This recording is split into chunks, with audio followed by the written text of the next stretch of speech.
Welcome back to the 15th season of Science Pub. We had a little break in January. We thought it was a little too cold. Of course, now it's balmy by comparison, right? And if you weren't here earlier, I just want to mention that if you plan to stay for dinner, which I hope you will, please go to the bar and just let them know that you want to stay and how many of you there are. Because otherwise, as you might remember from previous times, everybody kind of piles up at the last minute, and it's difficult. Okay? So, there are flyers. I've handed out some flyers with some help. They're not enough to go around, but if you're on the list to receive information about Science Pub, you will get more information. Is there anyone here who is not getting information from me, who has not been to Science Pub before? Okay, I will pass, yes, no? Everyone has information. Okay, great. All right. Before I introduce not our presenter, but somebody before the presenter, I'd like to thank a few people in case I forget later, which I certainly will. I want to thank our presenters. This is our third pub this season, and we have 2 more to go. I want to thank the Friends of Castleton Library who sponsor these series. And I want to thank all the people who, upon receiving the email from me, immediately volunteered to sponsor a pub. As you might recall, those of you who get my emails, we needed 4 or 5 people. We got 10 or 11 people immediately. So thank you. It speaks to the popularity of the series, which is great. And it shows that you do appreciate it, which we also appreciate. So those of you who are not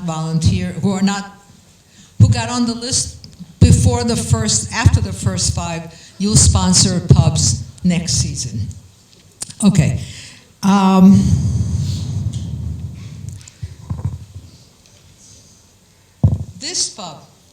This particular pub is sponsored by Kathy Romans Hall. Kathy, would you just stand up and wave to everyone? Thank you.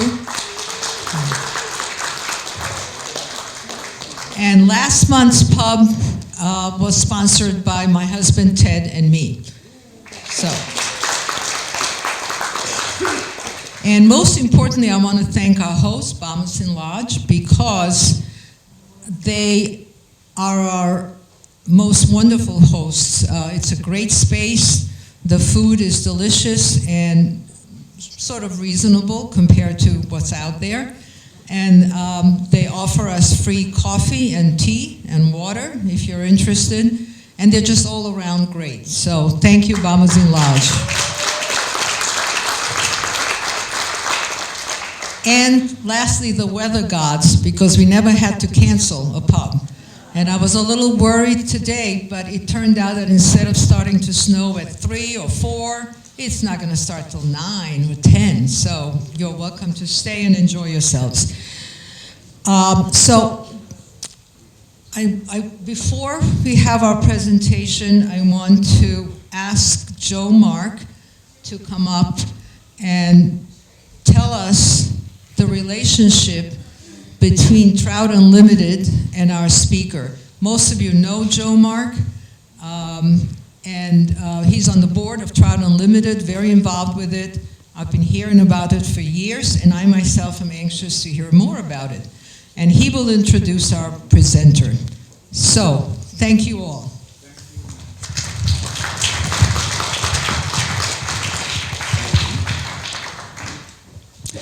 Thank you, Martha. You did forget someone, however, in your list of thank yous. You!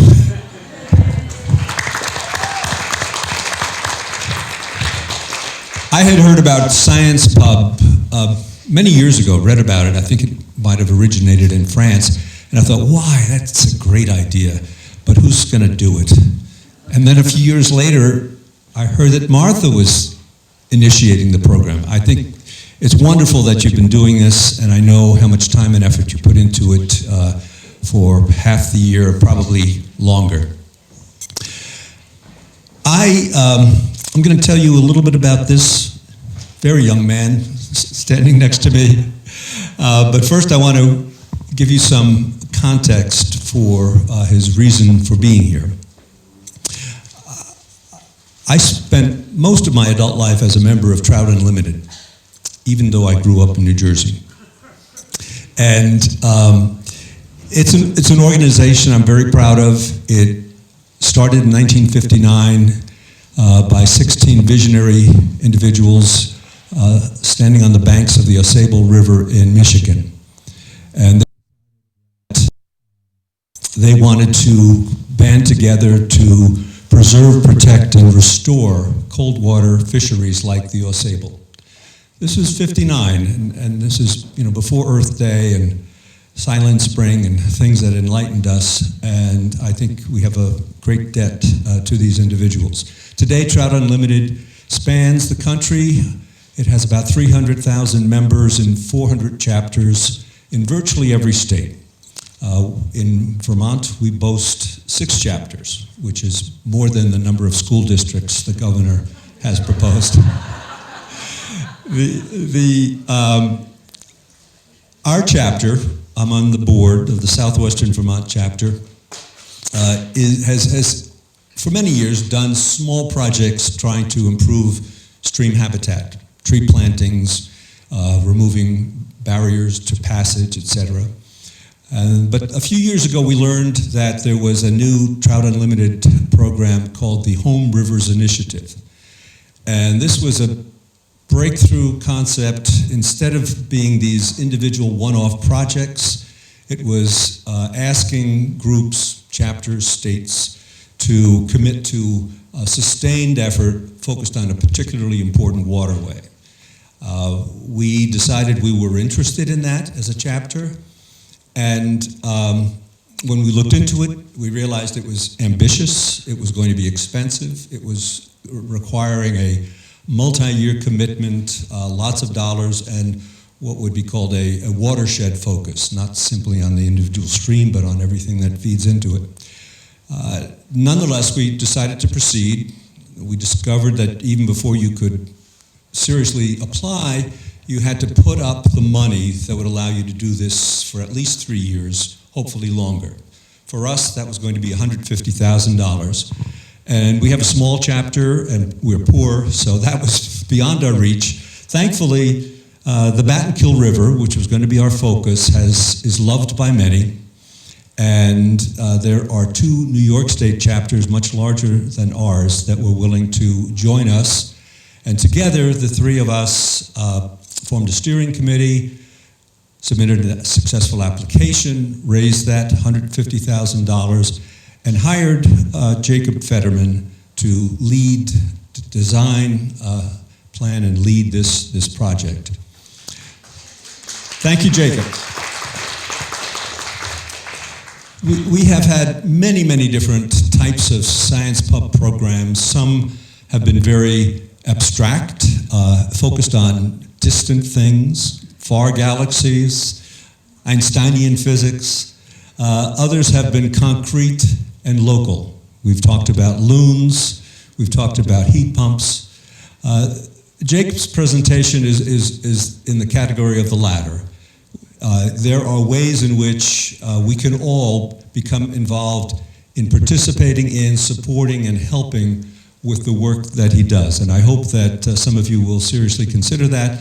And if those of you don't find you have the time to do that, maybe you'll find other ways to support his work. Because we are now in our 5th year, I think, and plan to continue this for many years, so we continue to fill the piggy bank. Jacob grew up close to nature thanks to the role his father played in his life.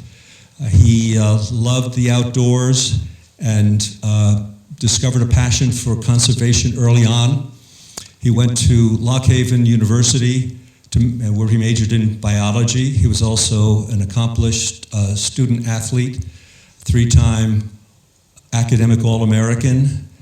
He followed that with his time at Louisiana State University, where he majored in, I won't get this right, renewable natural resources. While there, he did research and field work both in Louisiana and in Idaho. He lives in Glens Falls with his wife, Hannah. Hi, Hannah. And their dog, Munch. Do I pronounce that correctly? They like hiking in the area and going out on Lake George. I didn't quite get it whether Munch joins you on the lake or not. No, you leave him on shore. Please join me in giving a big Bombazine Lodge welcome to Jacob Fetterman.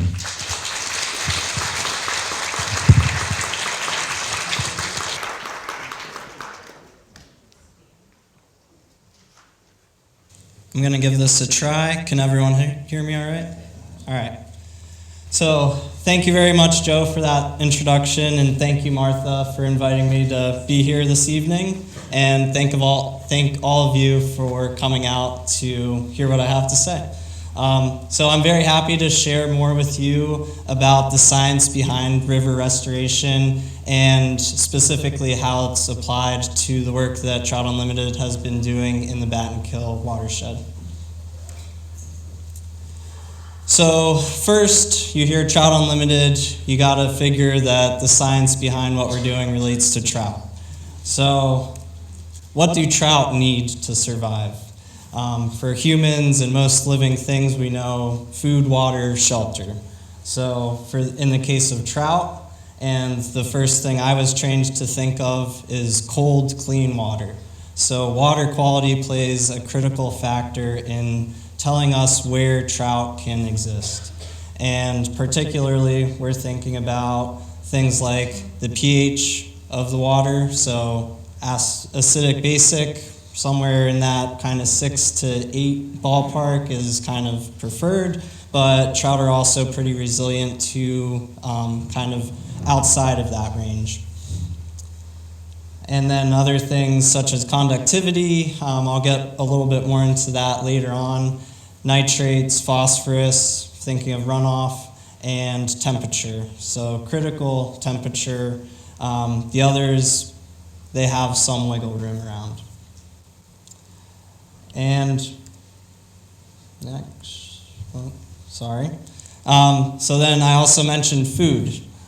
For trout, they are pretty much drift feeders, so anything kind of floating down the river is what they're feeding on. So we're thinking of aquatic insects primarily. They do feed on some things such as mice even on the surface of the water.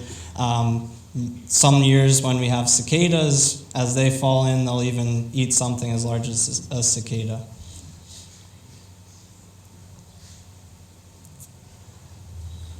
So we have the cold, clean water, we have food, and now we're thinking of the other things that I mentioned. One, shelter or cover. Just like us, they need a nice place to live.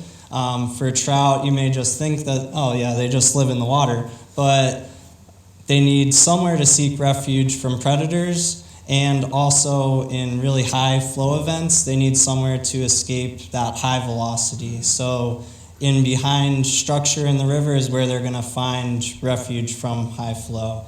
They'll also, in times where it is really high, like a hurricane, they'll be out on the floodplain where it's more slack water. They won't be in the main flow of the river where it's just gushing through.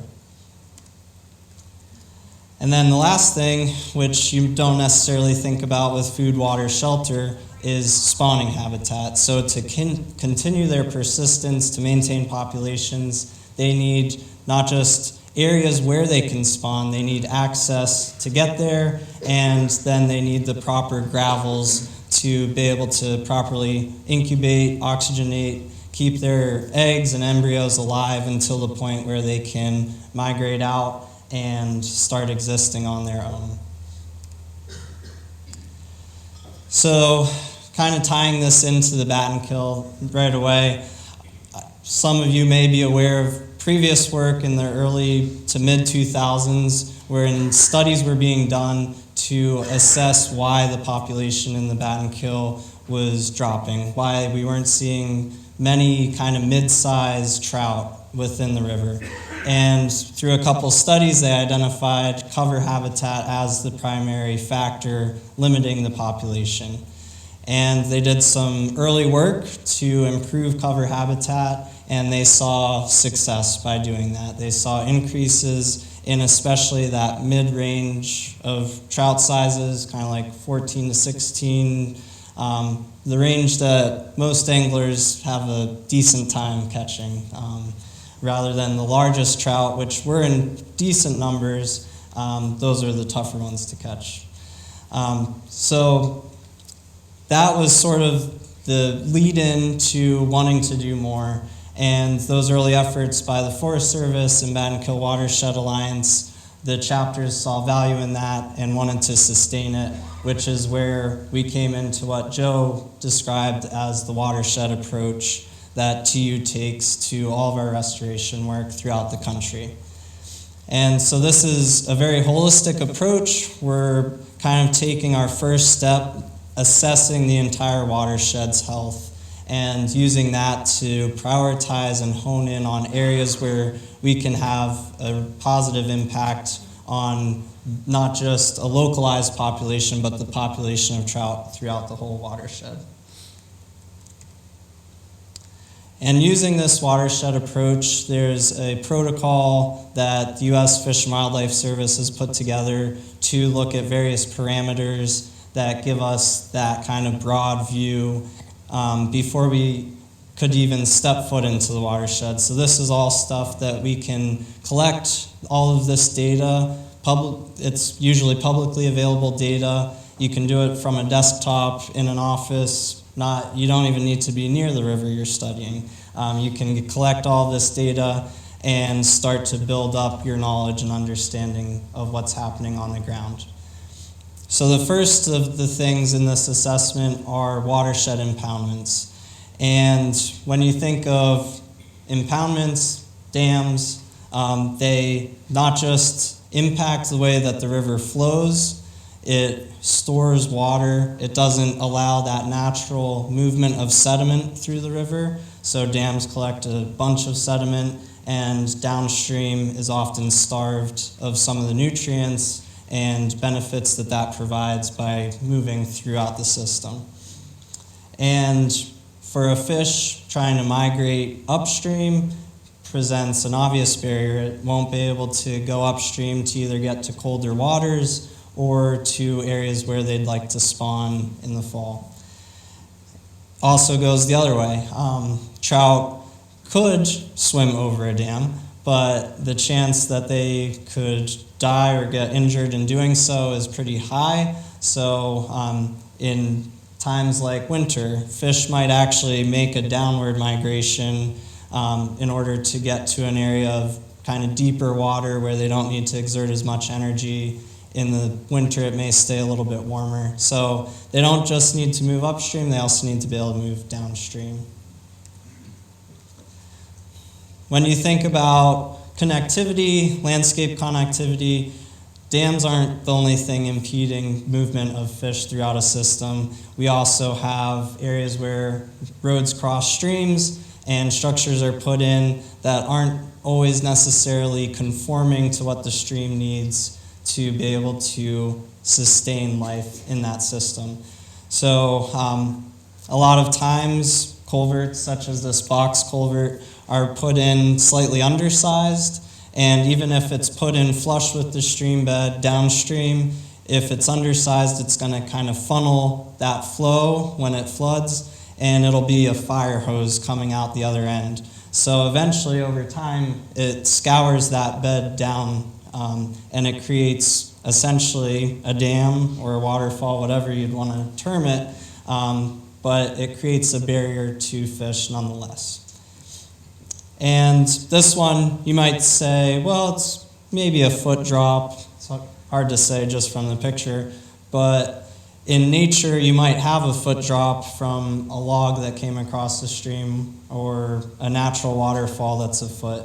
And the difference between that instance and this is that with the concrete bottom of the structure, a fish might be able to make the jump. They might be able to get in there. But then with that much water against concrete coming down, they still may not be able to make it the 40 feet or more to get upstream, where they can again tuck behind rocks and naturally move up through the stream.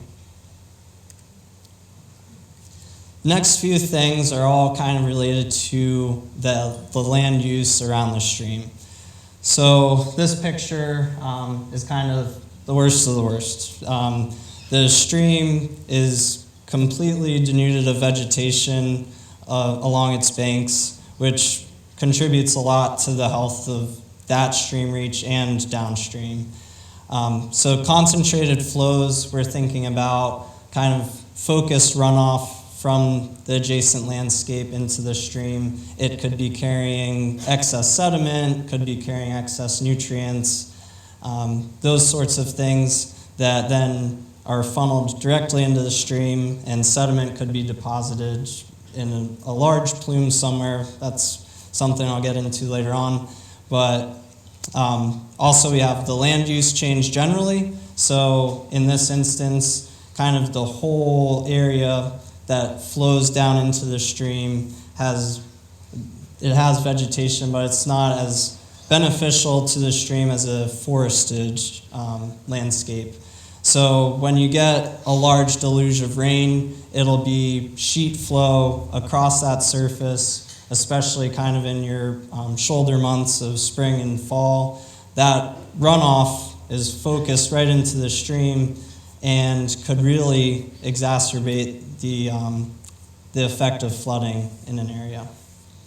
And then more specifically, the riparian area. So the area of the banks right along the stream, that's the most critical area when we're thinking about streams, to have a good forested or woody buffer that is able to kind of mitigate some of that effect from the landscape, buffer some of the nutrients coming in, filter that, and also when the river does come up, it's nice to have forest along the stream because it slows the water down. It may not necessarily improve flooding on your property if you have a forested riparian, but your neighbors downstream will benefit because it won't just be blowing through yours directly to them. Then on a similar front, we have the distance to roads. So oftentimes we have kind of consolidated streams in order to build roads. So pushing a stream between a built road and a hillside is kind of common. So in this instance, might be able to get a laser or something here, laser pointer. So this is the stream flowing right along the road here. And that means that when we do get rain, stream comes up, it's really confined through that space. So the same as through those culverts, it's focusing all of that flow through a very small area, whereas the stream ideally wants to spread out, disperse energy on a floodplain as it flows downstream. And this leads to what we call flashiness. So when we do get big rainfall events, it's become a lot more common to see rivers rise really quickly. And that's a kind of factor of all of these compounding watershed effects that by not being able to utilize a floodplain, by not having buffers along the stream, we're contributing to a flashier system. And flashier systems move a lot more sediment, they scour a lot more, do a lot more damage to roadways and infrastructure. And I mentioned sediment supply related to concentrated flows. There's other reasons you get excess sediment in the system, but that's another thing that we're looking at is the formation of things like this, where we have a mid-channel bar here, and then sort of a delta forming where the stream flows into its receiving water. Also, water classification. So one of the first things I mentioned was water quality needing to be good. So we're looking at the water quality designation from often the state resource. So this is a snapshot of the Vermont ANR mapper. A really great resource if you're interested in knowing a little bit more about the streams near you, and also contains monitoring data points, so you could often see actual water quality sites that they have on a river you're interested in. And then the last thing, which is actually in addition to the assessment that Trout Unlimited uses, is a tool created actually by Trout Unlimited using state data for trout presence. And it also includes some modeling to give us a better idea of where trout will persist in the future. So they use prediction modeling based on stream temperatures and then different climate scenarios to kind of depict different areas throughout a landscape where we might want to focus time and resources to have the best and most sustainable impact. So then we've collected all this general data about the watershed. The next step is to take that on the ground and do assessments on what we'll call a reach level. So this could be kind of along a large stretch of a stream or river in order to identify priorities along it, or we could use it as a tool if we have a specific area that we want to do a project, and we'll collect data very similar to the broad level assessment. We're starting at the base with hydrology, so how the water kind of runs off of the landscape, to hydraulics, how the water is behaving when it gets into the stream, the geomorphology, which is the structure and function of the stream, physiochemical, which is the water quality basics of the stream. And with all of those things, we finally get to the biology. So the work that Trout Unlimited doesn't get to really the biology unless all of these other things are met. So to have a trout stream, all of these other things need to be functioning well in order to have a sustainable stream. And I put this picture in over here because that's just a beautiful stream. We have canopy cover providing shade. It also provides a good food source because we'll have terrestrial insects that could come off of that vegetation into the stream. It provides structure along the banks for not just adult fish to seek refuge, but the young of the year trout will often kind of live in those margins of the stream. And just everything you look for in the stream is kind of met within this picture. So now I'll start to get into a little bit more of a scenario and some of the actual, what you more generally think of as the science. So all of those stream mechanics and features is science, but maybe not in the general sense that you think of it, not as much as biology. So this is a project that we completed on Camden Creek. In the left, this was pre-restoration. We had bank erosion along this bank, no real riparian vegetation, maybe a kind of like foot that they left unmanicured as a lawn, and needs to make basically a 90-degree turn, which streams do not like to do that.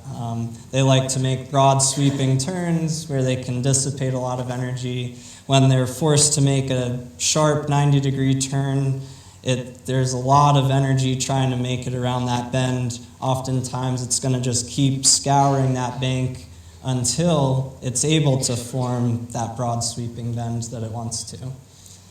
So in this instance, we studied the stream within this section. We studied it further upstream to make sure that we knew the dynamics of the stream as it was approaching this area, and also to help formulate the design for what the stream can handle and how it looks when it is functioning well.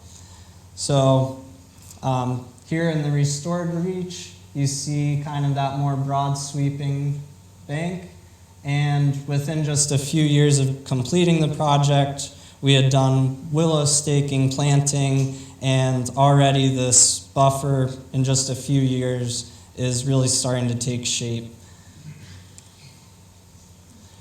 And in support of this project, New York State DEC did electrofishing of the stream. So for anyone that's not familiar, they actually send an electrical current through the water. It temporarily stuns the fish, making them easy to catch with a net. You put them in a bucket. They normally pretty quickly revive. And then until they're processed, they're put in a live well downstream outside of the current, and they're able to just hang out there until we usually just get length, weight, and species of the trout. In the bat and kill, we're dealing with just brook trout and brown trout. A lot of times the other species in the stream, depending on the study, aren't really examined. You'll just kind of take note of what else was there during the survey. But in the case of Camden Creek, Trout Unlimited, we didn't have the team necessary to complete a survey and the equipment as well. So oftentimes, New York State DEC, Vermont Fish and Wildlife Department will be able to help us out on these projects by collecting the biological data either prior to or following up on projects. So in this case, though, they came out, they did the electrofishing the year before we did the project, and also a couple years post-restoration. And as part of the new stream management plan that New York State has, they have different classifications for trout streams, and Camden Creek was not previously designated as any form of management. But following this study, they saw that there were actually good enough numbers of trout to award it a higher classification of wild quality, which basically means that there's a slightly greater restriction on the number of trout that could be harvested, but ultimately a huge win for Trout Unlimited on that stream. And so I mentioned electrofishing, difficult for kind of a small team that Trout Unlimited is. We're very spread out with our staff.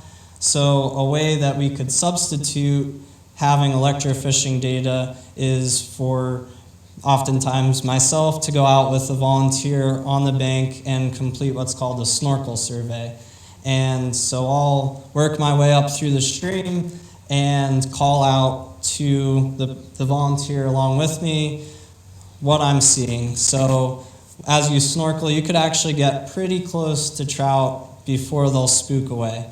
And in that time, I'm able to assess, as long as they're big enough, the species, so brook trout versus brown trout, and estimate a length. So calibrating that visual prior to actually completing the survey is important. And I just figured I would put up a picture from one of those surveys and see, everyone could kind of yell out how many trout they think they see in this photo. I hear 3,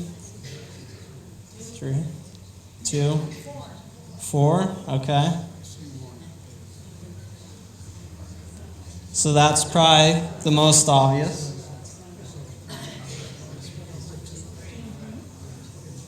There's one over here. That one. That one's kind of camouflaged. That's a tough one. And then the biggest trout in the photo is hiding down here. And that's the other beautiful thing about snorkel surveys. You're actually getting to see how the fish are acting in the water, how they're utilizing habitat. So oftentimes the biggest fish are tucked up under something, and this one's utilizing not just overhead cover, but the algae kind of streaming off the debris in the stream, and it's shaded too. So that's a great home for a trout. I bet he thought he was invisible to me. These are all brook trout.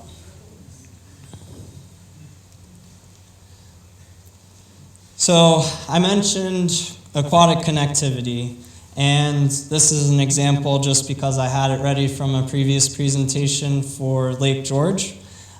So when we first think about aquatic connectivity, we have dams, we have road stream crossings.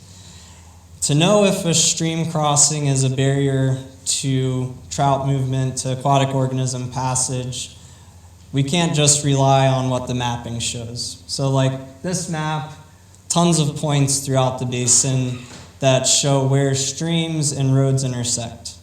But until we actually go out and survey a crossing, we don't know whether or not it's a barrier to fish passage.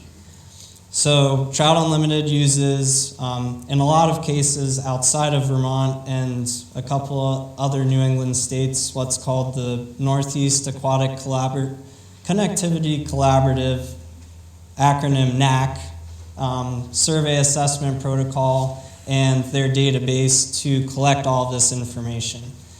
Vermont uses a separate protocol, part of the stream geomorphic assessment, to do the same thing, assess crossings, the dimensions of the structure, stream, the drop on the downstream end, and also depth of water, because that's critical to how high a fish can jump is how deep the water is that it's coming from.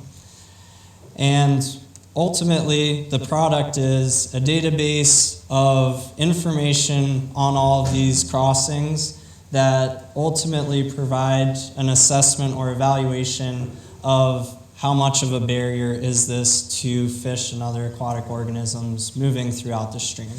So in this instance, we have a severe barrier. In the NAC database, that's the worst that a barrier can be. And then from that, we can go back to the mapping and evaluate, okay, how many barriers are there really throughout the system? And in this case, we're really looking at anything that's a moderate barrier or worse. So there's moderate, significant, and severe barriers that realistically could be impediments to fish passage. And then to take it another layer, because we could end up, in this case, there's over 100 potential barriers still. So to get us to the point where we can reasonably start to meet with towns, other watershed partners, agencies, and identify the crossings that we'd like to replace or remediate, we've got to get an even better understanding. So with the mapping, with the use of GIS, Geographic Information System technology, we can actually assess the amount of upstream miles that could be reconnected from any given barrier point. So that provides a great additional point of data as we're looking at the broad sweep of crossings. Next, we have location, which for an organization such as Trout Unlimited, we have to really think about projects from a funding standpoint. So oftentimes, the county and state roads are kind of out for us to even think about replacing. They'll have their own teams work on those projects. So we often partner with towns. And the towns have an investment in improving their infrastructure.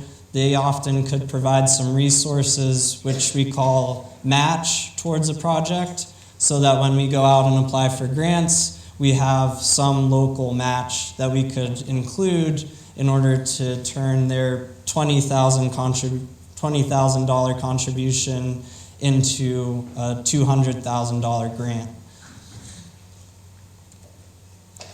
We have other environmental factors. So public land access along a stream could be really important, especially thinking about Trout Unlimited's goals to not just improve trout populations, but also to provide access for the public to utilize that resource. Water quality, again, critical. Especially if we don't have fish population data on a stream, we can often use the water quality as a surrogate to give us an idea of if there could be trout there. Obviously, we would follow that up with additional studies to make sure that we're targeting restoration or reconnection projects in areas that support trout. And to that end, the fisheries data, extremely important. So we may either have existing data from the states or federal agencies that have studied these areas, or we can go to that one map that I showed you earlier, which is called the TU Conservation Portfolio, which is that database of somewhat predictions, but also modeling based on the data available to us. And I just felt like I had to put it up here, but in the end, we have this huge spreadsheet, and we populate all of the data, and we're able to then filter it. So here, you might be able to see that says 27. So in this case, it was actually, this spreadsheet's from the Battenkill watershed, specifically in Vermont. And there were over 600 crossings, and by taking this process, we're able to then look at just a list of 27 higher priority projects that could reconnect 44.5 miles of stream if they were all completed. So obviously our goal is to start with one. And if we could get 1 or 2 done every couple of years, that's a huge accomplishment. So I have talked about cold water.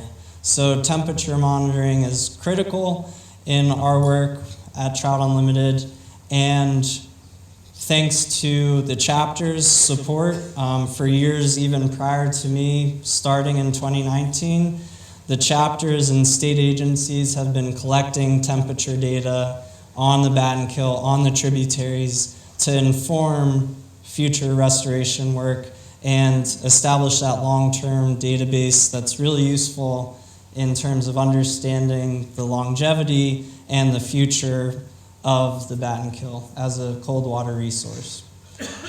So this map is of what we call, or the metric that is called the max 30-day running average of water temperature.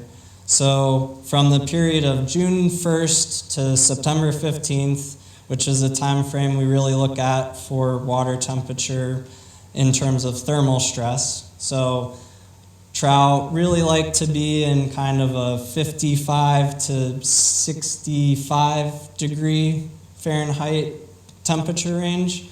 Once it starts getting much over 68, they start to get somewhat stressed. Growth isn't optimal. They'll start to reduce eating. They won't be able to grow as much. And then as you get higher and higher, they'll either have to start migrating out of areas, or you could see in some scenarios where the thermal stress gets to an extreme level that there could be die-offs in trout. So this max 30-day average really gives us a picture of the chronic stress experienced by trout in any given system throughout that season of June 1st to September 15th. And I've got it broken up. Less than 64.4, that's amazing. 64 to 68, still very good for that 30-day range, because acute stress is much different. Trout are able to, again, move very easily to kind of avoid or get through those acutely stressful periods. So that's why we look at the 30-day averages. We're really focused on, okay, is it just kind of that stochastic event of stress, or is it longer term? So 2024, we see temperatures starting to get more into that stressful range. A lot of the main stem from up, this would be really like more Dorset area, and then all the way down to, that's probably the Eagleville covered bridge for anyone that's familiar in New York. We've got a range of 68 to 71 degrees. So starting to kind of get a little bit more stressful for those trout. And then from about Shushan downstream, it's definitely in that stress range for trout. It's not to the point where you wouldn't expect to still see trout, but it's getting to the point where those fish are really going to be experiencing stress, or they're going to be moving wherever they have to get to colder water. And the reasoning behind this, we know 2024 versus 2023, it was a lot, well, not a lot, but the air temperature was higher, which has an effect, and the flows were lower. So not just do lower flows mean that we're getting less rain, it also means that the air temperature has a greater influence on the water temperature. And I put this QR code up here, but I could also send links out to anyone interested. We do have 2 continuous monitoring stations on the Battenkill, one closer to Manchester and one in the Arlington Rec Park. And these transmit data real time. On your phone, you could pull up right now and see what the temperature is of the Battenkill. It gives a relative depth in inches based on the location, and also the conductivity. So I did mention that I would come back to conductivity. And does anyone know really what conductivity might tell us? Salt. Okay, so you went right to it. I was going to say so concentration of ions in water. So the ability for water to pass an electrical current. But when you think of this time of year especially, we have salt entering the stream, and that causes conductivity to spike. So I didn't add a graph, it probably would have been a good idea to here, to show normally in the summer you get a rainfall event, the depth, the river level goes up, and conductivity goes down. This time of year, if we get a melt initially, see rivers start to come up and conductivity surges. So we get conductivity levels up over 1,000, and the normal level in Manchester is about 400 to 500 in terms of parts per million for conductivity. So another thing that we're doing across the watershed is spawning surveys. So I mentioned earlier how that's a critical component to having sustainable trout populations. And it's actually a really fun activity, great way to get more familiar with the body of water and how trout are utilizing different habitat into the fall, which this is, for us, a fall activity in the Battenkill because both brook trout and brown trout spawn in the fall. If you were in a system with rainbow trout, they spawn in the spring, so you could do it at that time of year as well. But here we see what's called the pit of, it's also, the whole thing is called a red. So trout spawn, and we call it a red. The female will excavate what's called a pit. So this is the area that they're really digging out. And then we have water flowing this direction. So everything being displaced here in the pit is actually being pushed downstream. And that's why you end up having sometimes like a 5-foot long red. Doesn't mean that the trout spawned across the whole thing, but it means that the action in that upstream portion caused a whole lot of displacement of gravels. And those gravels are a lot cleaner than the surrounding stream bed, and that's because all of the algae on it was being displaced as the female was excavating, and so it ends up being a lot clearer in contrast. And pictures aren't great, but here's a good picture of two pretty large trout here on a red, and another one here, big female. And this one I was watching for a little bit, and there was actually a smaller, maybe 14-inch male that was coming in behind, but this female made that 14-inch trout look very small. And so now getting into that part of how you can help Anyone can help our efforts to do things like spawning surveys. We utilize what's called the Survey 123 app. Anyone could download it onto their phone through the App Store or Google Play.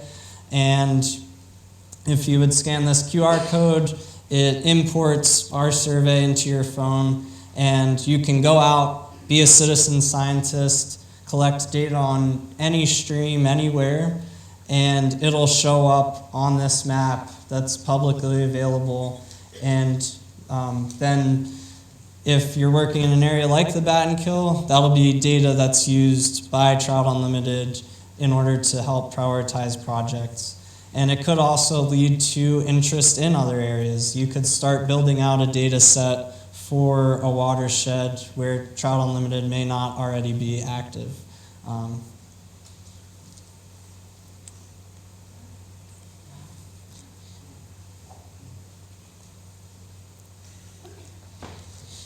Another citizen science opportunity, not one that's directly sponsored by Trout Unlimited, but we've participated in through some chapter involvement, are through the Isaac Walton League of America. They do the salt watch in the winter and nitrate watch throughout the summer. And I already mentioned the salt concern, and if you're in an area where you are kind of close to a river, close to an area that could be influencing the amount of salt entering the stream, you could reach out through Isaac Walton League of America website, and they'll send the water quality collection packet for you to go out, collect the data, and then you'll submit it through their platform. And similar to the spawning surveys that Trout Unlimited does, it ends up getting mapped, and you can see not just your data, but other people in the area that might be collecting the similar data.